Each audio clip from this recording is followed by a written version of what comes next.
नमस्कार दोस्तों, आपका हमारे चैनल एमएससी कैंपस में स्वागत है। आप तो ये चीज़ जान गए कि जो हमारे इसके पहले जो वीडियो था उसमें हम लोग बात कर रहे थे हर्यक वंश के बारे में, और आपको जो एक कहानी सुना रहे थे कि जो हर्यक वंश के संस्थापक माने जाते थे बिंबिसार, उनके निधन को लेकर कि उनकी मृत्यु कैसी हुई। तो पहले ही वीडियो में हमने बता चुका है कि जो हर्यक वंश था उसको प्रतिहंता वंश के नाम से जानते हैं। तो प्रतिहंता का मतलब हो गया कि उस वंश में जितने भी राजा हुए सब अपने पिताओं की हत्या करके गद्दी पे बैठे थे, इसीलिए हर्यक वंश को प्रतिहंता वंश के नाम से जानते हैं।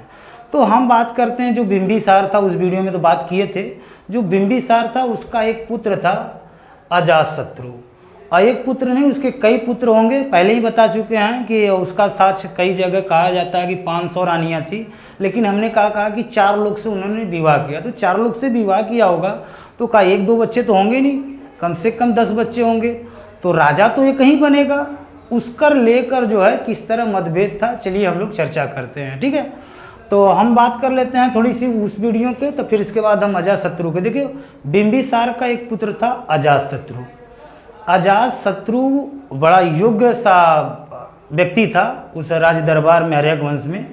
तो जब अजातशत्रु को ये पता चला कि राजा का चुनाव होने वाला है, यानी राजा उत्तराधिकारी घोषित होने वाले हैं, तो अजातशत्रु का किया अपने, अभी अजातशत्रु को भी माइंड में आएगा ना, क्योंकि बिंबिसार के कई पुत्र हैं, तो उसके दिमाग में आया कि राजा किसको बनाएंगे। तो योग्य था, प्रक्रमी था अजातशत्रु। इन्होंने तुरंत क्या किया कि अपने पिताजी, यानी कहने का मतलब बिंबिसार को कारागाह में बंद करवा दिए।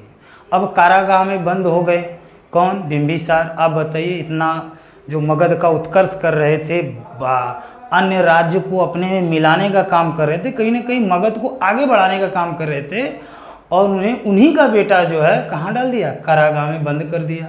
जब कारागाह में बंद किया तो उनकी सेवा जो है कौन करती थी? महाकोशला। एक शादी हुआ था, आपको पता है कि त्रिशला से भी हुआ था, महाकोशला से भी हुआ था। नहीं, त्रिशला तो उनकी बहन थी, और उनकी शादी कहाँ? महाकोशला से हुआ, क्षेमा से हुआ, अम्रपाली से हुआ। ये सारे नाम आपको हमने इसके पहले वीडियो में बताएं। तो जो महाकोशला थी उनकी सेवा करने गई, तो एक बार महाकोशला ने कहा किससे? इनके जो अजातशत्रु थे उनसे कहा कि अरे आपको ही जो है, उनका सिद्धांत था बिंबिसार की, आपको ही वो राजा बनाना चाहते थे।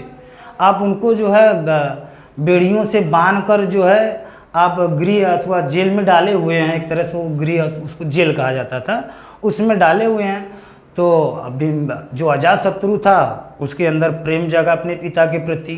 कहा ऐसी बात है, हमारे पिताजी हमसे प्रेम करते तो हम तो बड़ा गंदा काम कर दिए। तो वो तुरंत काम क्या करते हैं, एक लोहे की सरिया लेकर ये जाते हैं कि आज अपने पिताजी का जितने भी बेड़ियाँ हैं उसको हम तोड़ देंगे। लेकिन वो रास्ते से निकल ही रहे थे, क्योंकि भाई उस दौर में बहुत बड़ा माल होता था, तो एक स्थान से दूसरे स्थान तक जाते थे। तभी तो किसी ने उसको खबर दे दिया कि अजातशत्रु जो है लोहे की सरिया लेकर आ रहे हैं। और बिंबिसार को ऐसा लगा कि बेटा ना मारे, इसके पहले हम ही मर जाएं। तो जो बिंबिसार था वो जहर खाकर मर गया। ये भी प्रमाण मिलता है कि कैसे बिंबिसार की मृत्यु हुई। सौरमान माना जाता है कि अजातशत्रु ने ही अपने पिता की हत्या कर दी, जिसके वजह से जो है इस वंश का ही नाम रख दिया गया था प्रतिहंता वंश। तो आई होप आप समझ गए होंगे कि हम बिंबिसार के बारे में ढेर सारा अध्ययन किए। बिंबिसार का जितना कार्य था, कहाँ से प्रश्न बनता है, सब कुछ इस पर हम लोग बात कर चुके हैं। अब हम आगे आते हैं। देखिए भाई, अजातशत्रु ने हत्या कर लिया, तो अब कहानी किसकी स्टार्ट होती है? क्योंकि हर्यक वंश का जो दूसरा राजा होता है महत्वपूर्ण, वो होता है अजातशत्रु। तो अजातशत्रु का हम आज इस वीडियो में बात करेंगे। अब अजातशत्रु का इस वीडियो में बात कर रहे हैं हम लोग कि जिस तरह हमने देखा कि इनके पिता जो थे बिंबिसार, और उनका नाम क्या था? श्रोणिक, तो इनका नाम था कुणिक। तो आपसे प्रश्न ये बनता है कि जो अजातशत्रु को किस अन्य नाम से जाना जाता है? तो कुणिक के नाम से जाना जाता है। तो पूछा जाता है कुणिक तो कुणिक मतलब अजात शत्रु।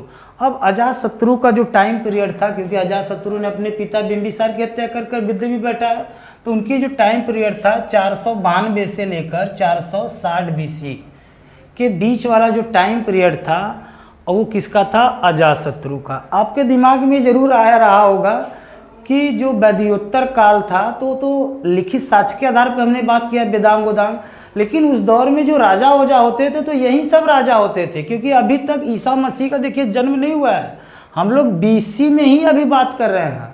ठीक है, धीरे धीरे कम होता जा रहा है, तो आपको जानकारी होना चाहिए। ठीक है, अब अजातशत्रु की हम बात करते हैं। देखिए, इसके पहले ही जो वीडियो में हमने बताया था कि एक प्रसेनजीत की पुत्री थी वजीरा, हैं, इसके पहले बताया था कि अजातशत्रु भी कई शादियां किया था, और पहली शादी तो उसी के चक्कर में क्या हुआ था कि हमने कहा था प्रेम विवाह की वजह से जो कहानी सुनाया, तो प्रेम विवाह था उसी वजीरा का। प्रसेनजीत की एक पुत्री थी वजीरा, समझ गए, और वजीरा से भी किसकी शादी हुई थी? अजातशत्रु की। और वो प्रसेनजीत अजातशत्रु लड़ाई भी किया था, हमने बात किया कि अजातशत्रु मात्र एक ही लड़ाई किया था, वो भी राजा प्रसेनजीत से। और जब राजा प्रसेनजीत कौन थे? तो कहीं ना कहीं देखा जाए तो सब रिलेटिव ही थे। ठीक है, और प्रसेनजीत से जब लड़ाई हुई थी तो प्रसेनजीत जीत गया, अजातशत्रु हार गया। कहानी बताते, हार गया, और जब वो हारा तो उसको बंदी बना लिया गया अजातशत्रु को। क्यों? देखिए, अजातशत्रु प्रसेनजीत, ये दो व्यक्ति हैं, एक बार फिर से बताते हैं। जो प्रसेनजीत थे उनकी एक बहन थी जिसकी शादी जो है इनके अजातशत्रु के पिता से हुई थी, और वो एक प्रसेनजीत थे, उनकी पुत्री की शादी किससे होता है? जिसकी नाम था वजीरा, उसकी शादी किससे होती है? अजातशत्रु से। कैसे होती है? पहले से ही भाई रिलेटिव थे, तो आना जाना लगा रहा होगा, तो पहले से ही अजातशत्रु और वजीरा के बीच में जो है संबंध थे।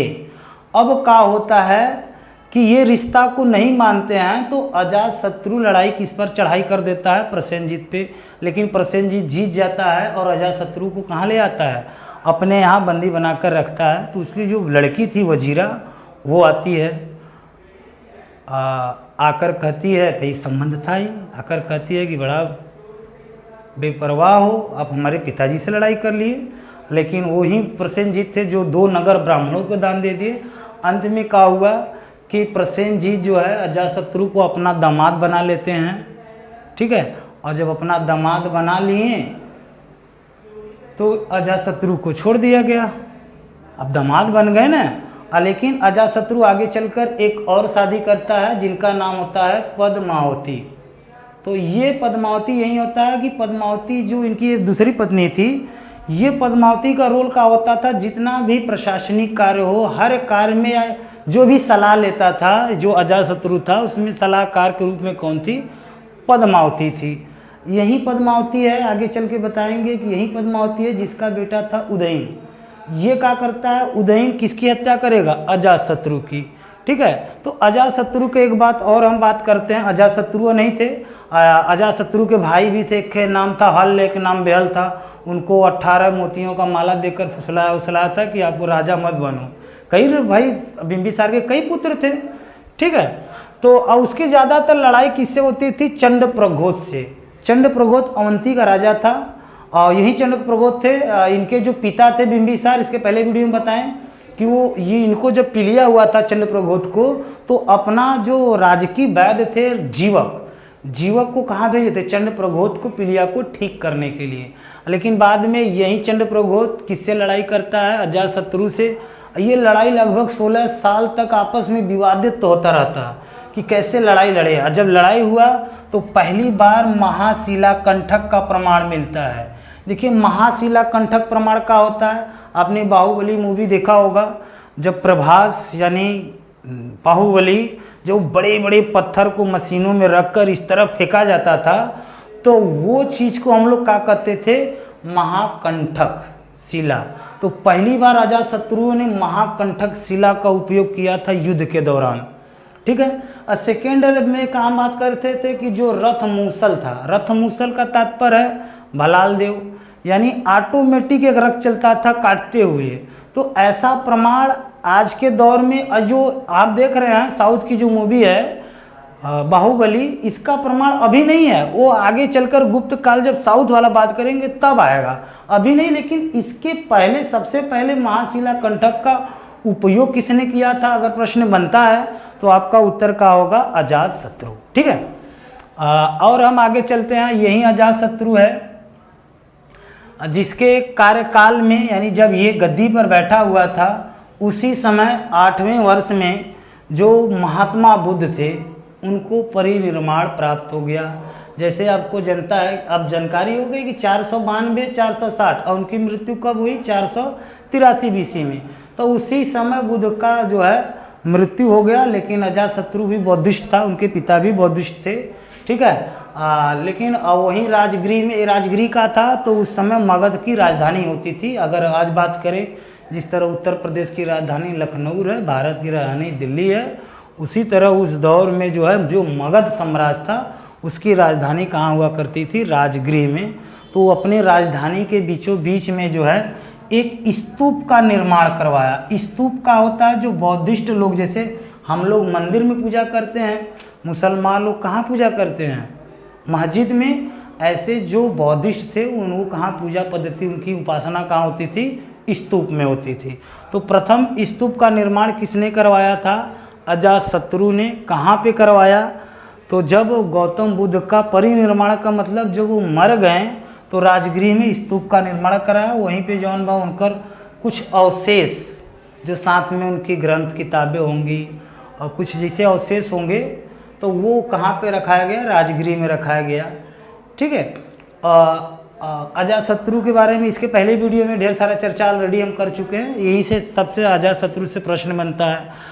अब बात हो गई कि जब अजातशत्रु के बारे में हम लोग पढ़ लिया, तो भाई इस वंश, जो हर्यक वंश के अंतर्गत हम लोग पढ़ रहे हैं, तो जो हर्यक वंश था इसको हर्यक वंश, ठीक है, इसको हम लोग प्रतिहंता वंश बोलते हैं। तो इन स्थापना बिंबिसार, बिंबिसार के मारे अजातशत्रु। तो अजातशत्रु कहा नहीं गया, लोग कहते हैं गांव के जो वृद्ध पुरनिया लोग कहते नहीं है, जैसन करबे वैसे ही पैबे। तो इन तो अपने पिता के मरले, तो इनके भी मार एनहू देखा, दूठे शादी भाई तब प्रमाण मिलल।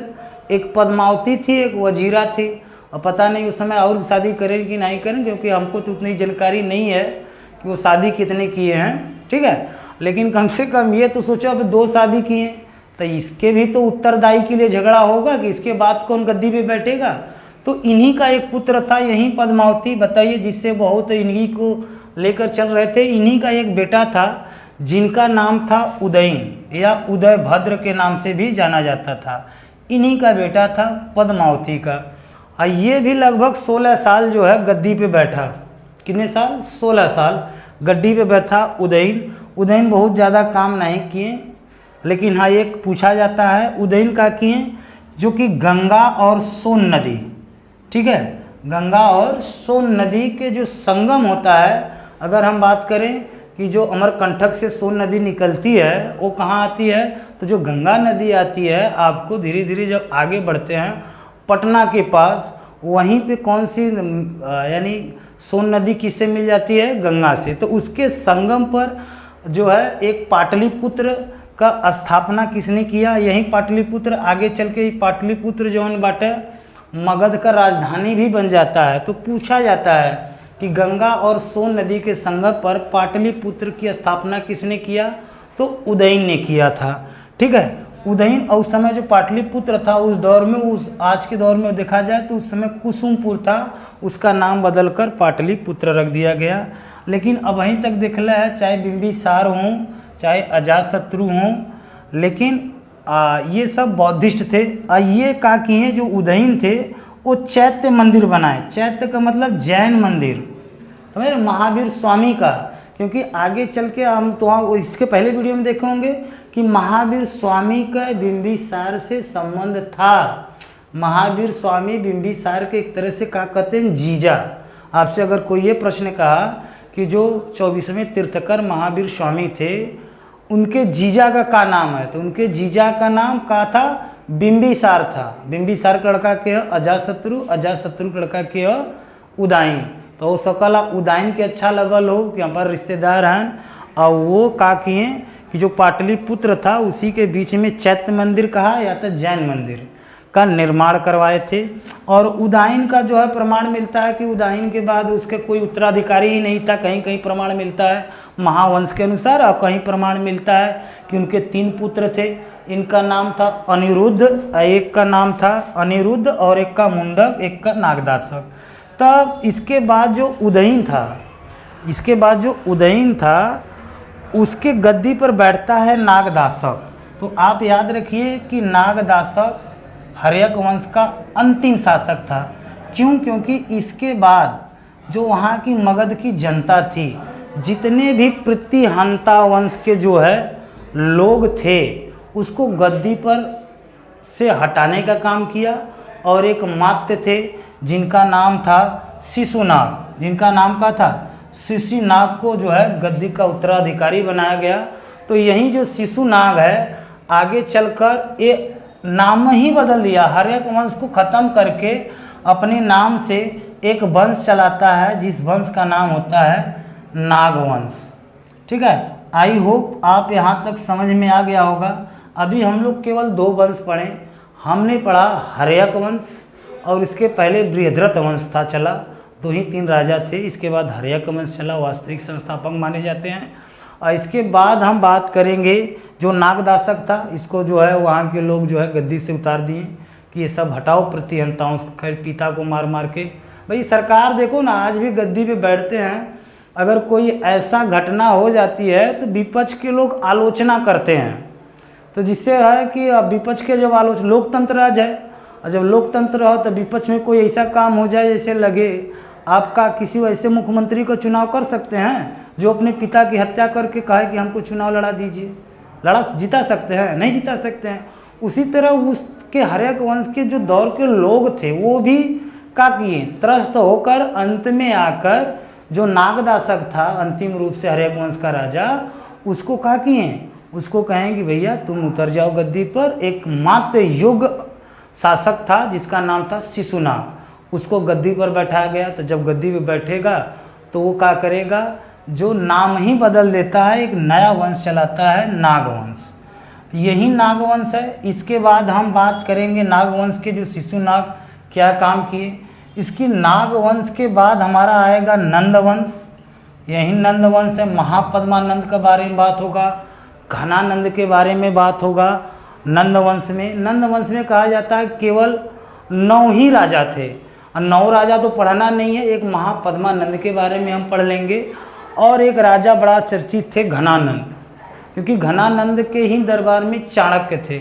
तो चाणक्य क्या करते हैं, जो 9 राजा हैं, तो पहला राजा और अंतिम राजा के बारे में इसमें हम अध्ययन करेंगे अच्छे से। नंदवंश, और जब अंतिम राजा जनता है घनानंद अत्याचारी होता है तो चंद्रगुप्त मौर्य आते हैं और जो वध करके जो है पूरे साम्राज्य को और बढ़ाने का प्रयास करते हैं। तो उसके बाद हम लोग बात करेंगे मौर्य वंश का। तो आई होप आप समझ गए होंगे कि जो हमारा पठन पद्धति है वो धीरे धीरे आगे बढ़ रहा है, और जब धीरे धीरे आगे बढ़ रहा है तो आप समझ जाएं कि हमारा सिलेबस भी आगे बढ़ रहा है, हमें समझ में भी आ रहा है। तो जब समझ में आ रहा है, क्योंकि देखो ये जो चीज़ है केवल शब्दों का ही खेल है। आप शब्द सुन रहे हैं, समझ रहे हैं और शब्द को बांट रहे हैं, शब्द को अच्छे से तर्क बना रहे हैं, तब तो ठीक ठाक है। क्योंकि जिसके पास शब्द है तो बाहर है, शब्द बिना जिंदगी भी बेकार है। तो हमारे भी जो शब्द हैं उसको और लोगों के साथ शेयर करिए, पहुंचाइए। चैनल को भी सब्सक्राइब कर लीजिए, वीडियो को भी लाइक करिए। अपनी प्रतिक्रिया ज़रूर लिखा करिए कि आप इन पर वीडियो बनाएं, उन पर वीडियो बनाएं। ठीक है, वीडियो देखने के लिए धन्यवाद। जो हमारा अगला वीडियो आएगा वो किस पर होगा, नागवंश पे होगा। वीडियो देखने के लिए कोटि कोटि धन्यवाद।